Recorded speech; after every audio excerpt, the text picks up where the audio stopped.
So what do you know about Arthurian lore? Maybe you probably know King Arthur, probably Lancelot, maybe Gawain and Tristram, maybe Bedivere because you're a weeb, you know.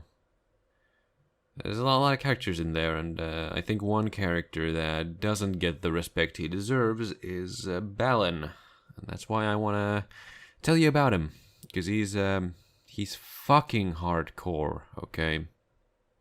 So Balin le Sauvage is in a jail cell. You know, he's imprisoned by Arthur because he killed one of Arthur's cousins or something. And then this magical woman, you know, damsel, lady of the lake, whatever, shows up at Arthur's court with a magical sword.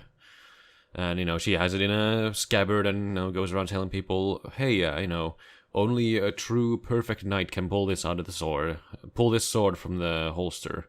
And of course, you know, everybody tries and, they fail. Then somebody has the idea of, hey, we have that one knight in our prisons, you know, that Balin guy. Let's let him try.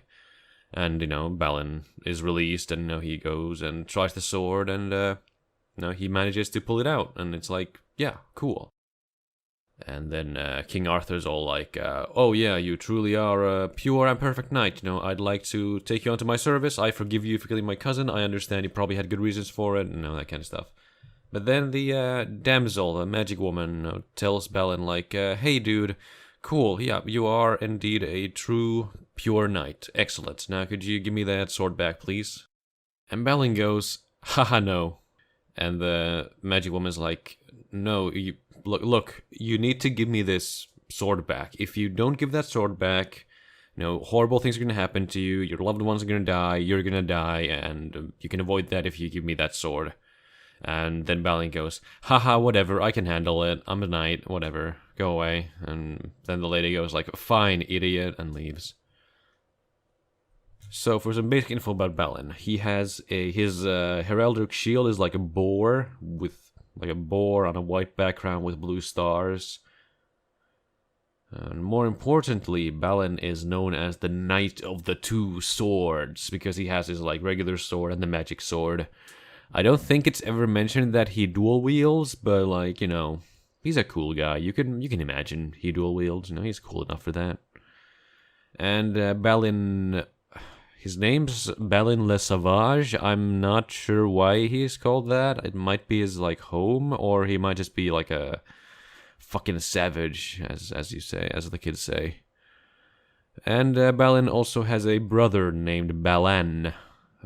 B-A-L-I-N and B-A-L-A-N.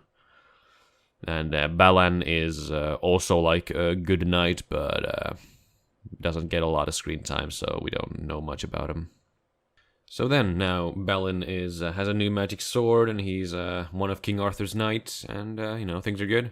And then one day, there's another magic lady, a lady of the lake, who shows... It's very confusing. There's, like, a lot of ladies of the lake, but they're all called Lady of the Lake, so it's very confusing. But anyway, yeah, so Balin, is hanging out at court, and one of these ladies of the lake shows up to Arthur and goes like, hey, I need you to, send knights on a quest or something.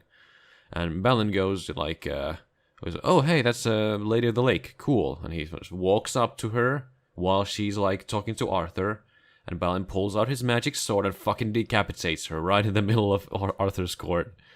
And as you might expect, everyone was like, dude, what the fuck? You can't do that. That's bad.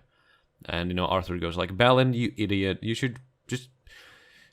need to do stuff for me. So, and then Balin, Arthur sends Balin to pick up this knight who like ran away from Arthur's court or something. I can't remember exactly what happens here, but So then Balin leaves, goes out to look for this knight in the woods, and then the knight's like, "Thank you. I was scared and left. Can you take me back to King Arthur's court, please?" And Balin's like, "Yeah, cool."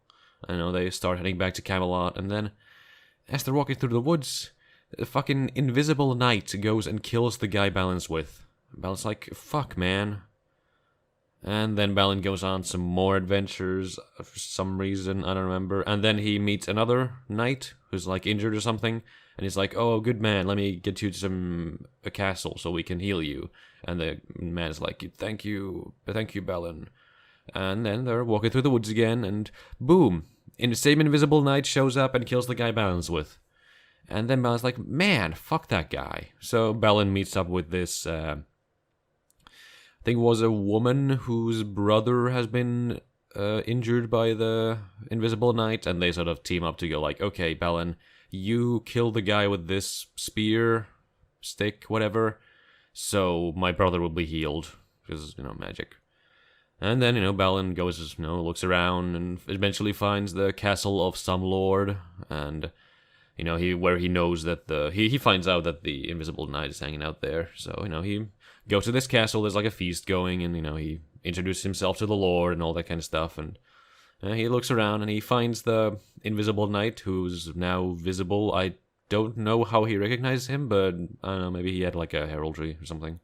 But anyway, Balin sort of walks up to this guy and sort of looks him in the eyes, and the Invisible Knight's like, well, man, what are you looking at? Just I think the exact quote is like, eat your meat and do what you came here to do.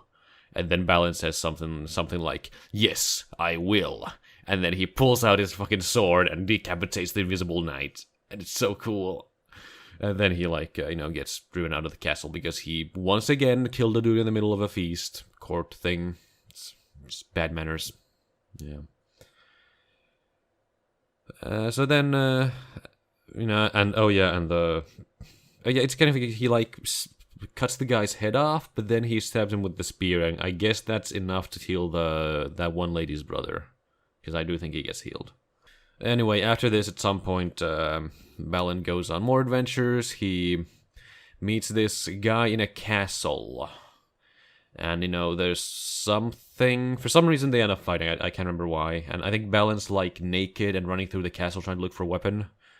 And, there's... I think it's like a king, a local king of the area is like, Balin, I will kill you! And then Balin eventually finds a spear in, an attic somewhere.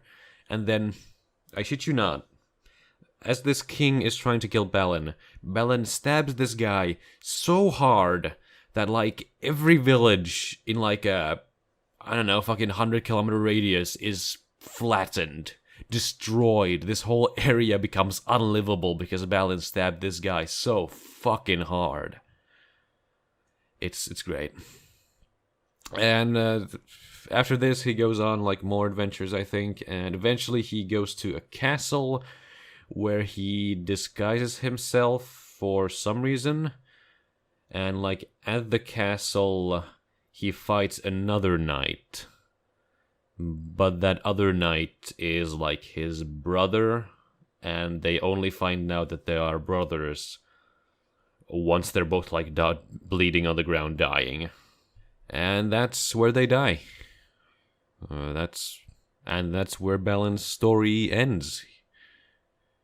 He was around to... He died too early to be on the round table, but I'm sure that if he had his adventures a bit later, he would have made it on there. I'm sure about it. So that's the story of Sir Balin, according to Le Mort d'Arthur and my failing memory. If there's anything that you need to take away from this, it's that Balin was a cool dude and needs to get more screen time in Arthurian stuff, Fuck your Lancelots and Gawains. Give me Balin. Fucking Balin, man.